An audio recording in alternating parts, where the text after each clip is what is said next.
মজার একটি রেসিপি নিয়ে আসলাম আপনাদের মাঝে। দুধ পুলি খেতে দারুণ টেস্টি। পারফেক্টভাবে বানাতে হলে অবশ্যই ফুল ভিডিওটা দেখতে হবে। আসসালামু আলাইকুম, দূরে এবং কাছে যে যেখানে বেশি ভিডিওটা দেখছেন সবাইকে আমন্ত্রণ জানাচ্ছি শান্তাস কিচেনে ভিডিওটা দেখার জন্য। ভিডিওটা ভালো লাগলে অবশ্যই লাইক, কমেন্ট, সাবস্ক্রাইব, শেয়ার করবেন। নতুন নতুন টিপস পাবেন। চলুন, আমরা এখানে নারিকেল কুড়িয়ে নিয়েছি মেজারমেন্ট কাপের 1.5 কাপ। এখানে অরিজিনাল খেজুরের গুড়টা দিয়ে আমরা পুরটা তৈরি করে নেব। গুড় দিয়ে পুর তৈরি করলে খুবই ভালো হয়। এখানে একদম হাতে আঠালো আঠালো হওয়া পর্যন্ত এখানে গুঁড়ো দুধ দিয়েছি 2 চামচ। আঠালো আঠালো ধরে দেখবেন তখন পুরটা তৈরি করা শেষ। প্রায় দেখেন পুরটা প্রায় তৈরি করা আমাদের শেষ। এই পর্যায়ে আমরা তুলে নেব একটা বাটিতে। দেখেন পুর তুলে নেওয়া হয়ে গেছে। এখন আমরা আটা সেদ্ধ করে নেব পিঠা বানানোর জন্য। এখানে আমি মেজারমেন্ট কাপের 1 কাপ পানি দিয়েছি, একটু লবণ দিয়েছি। দিয়ে শুধু পানির ভিতরে একটু লবণ দিয়ে আটাটা সেদ্ধ করলেই হয়ে যাবে। ফুটে নিক পানিটা। এই পর্যায়ে আমরা চালের গুঁড়ো দিয়ে দেবো। এটা আতপ চালের গুঁড়ো দিয়ে করলে বেশি ভালো হয়, বা আপনারা চাইলে সুজি দিয়েও করতে পারেন। এটা অপশনাল, আপনাদের চয়েস। ফুটে গেছে। এই পর্যায়ে আমরা চালের গুঁড়োটা দিয়ে দিয়েছি। তারপর নেড়ে চেড়ে আমরা কিছুক্ষণ ঢেকে রেখে দেব। রেস্টে রাখা শেষ। এখন আমরা ছোট একটা এই গরম গরম অবস্থায় মেখে নেব। এটা বাটি দিয়ে, হাত দিয়ে কখনো করতে যাবেন না, এটা তাহলে হাতটা পুড়ে যাবে। এই গরম অবস্থায় আপনারা মুতে নিলে সব সময়ের জন্য আটাটা ভালো হয়। গরম অবস্থায় আমি আটাটা মেজে নিয়েছি। দেখেন আমার আটা মাজা শেষ। হাত দিয়ে বেশি তেমন একটা করতে হয় না, আপনার ছোট বাটি বা নিয়ে এভাবে করলে বেশি ভালো হয়। আমার আটা করা শেষ, মাজা শেষ।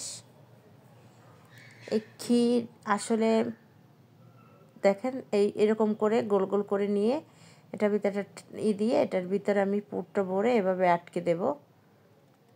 দুধকুলি আসলে খেতে অসাধারণ হয়। মুখটা সবসময় ভালো করে আটকে দেবেন, না হলে পিঠেটা দিলে রান্না করলে মুখটা ফেটে যাবে। আমার একটা পিঠার মুখটা ফেটে গেছিলো।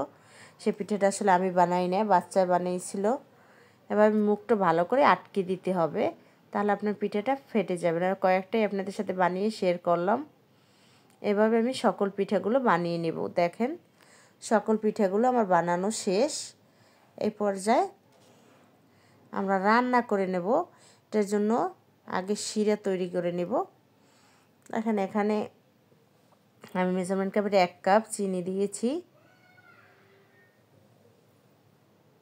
দুধটা এটাকে ক্যারামেল করে নেব, তাহলে মালার মতন দেখাবে। দুধ পুলিটা আসলে রান্না করলে দুধটা মালার মতন দেখালে খুবই ভালো লাগে খেতেও আমার কাছে। আপনারা অপশনাল, চাইলে এভাবেও রান্না করতে পারেন বা চিনিটা ওভাবে করেও রান্না করতে পারেন। আমি দুধ পুলিটা আসলে এভাবে আমার কাছে বেশি ভালো লাগে। এই পর্যায়ে দুধটা আমি ঢেলে দেবো। এখানে আমি 1.5 কেজি দুধ নিয়েছি, লিকুইড দুধ। আপনারা চাইলে গুঁড়ো দুধও ব্যবহার করতে পারেন। দেখেন এটাকে ভালো করে ফুটিয়ে নেব। এখানে আমি 2টো এলাচ ফেটে দেব। এটা অপশনাল, চাইলে দিতেও পারেন, নাও দিতে পারেন। এলাচের সেন্টটা আমার কাছে বেশি ভালো লাগে, তাই আমি 2টো এলাচ দিয়েছি ভেঙে। একটু লবণ, মিষ্টি জিনিস একটু লবণ দিলে ভালো লাগে খেতে। একটু লবণ দিয়ে নিয়েছি। এখন ভালো করে আমরা এটাকে একদম মালাইয়ের মতন করে নেব। এই পর্যায়ে পিঠেগুলো সব ছেড়ে দিচ্ছি। দেখেন আসলে আমরা একটা ভিডিও তৈরি করে অনেকটা সময় লাগে রেসিপি করতে, কিন্তু আপনাদের সাথে পরিবেশন করে হয়তো 5 মিনিট, 6 মিনিট, 10 মিনিট।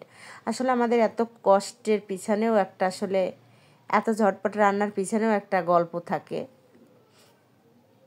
দুধ পুলিটা এত আমাদের বাসার সবার পছন্দ। মালাই কিনে খাবেন, মালার চেয়েও বেশি ভালো লাগে দুধ পুলিটা। এভাবে যদি আমার মতন করে অবশ্যই বাসায় ট্রাই করে দেখবেন। নতুন যারা আছেন তাদের জন্য বলছি যে খেতে কত অসাধারণ। অনেকে এখানে কয়েকটা চালের গুঁড়ো দিয়ে দেয়, আমি কিছুই দিই নেই, কারণ এখানে দুধটা আমি ব্যবহার করেছি। এখানে একটু গুঁড়ো দুধ দিয়ে দিয়েছি লিকুইড দুধের সাথে, তাই ঘনত্বটা বেড়ে গেছে একদম মালার মতন। দেখেন আমি 1.5 লিটার দুধ টানিয়ে আমি 1 লিটারের মতন করছি। তারপর আমি গুঁড়ো দুধ দিয়েছি। তারপর দেখেন কত ঘন এসেছে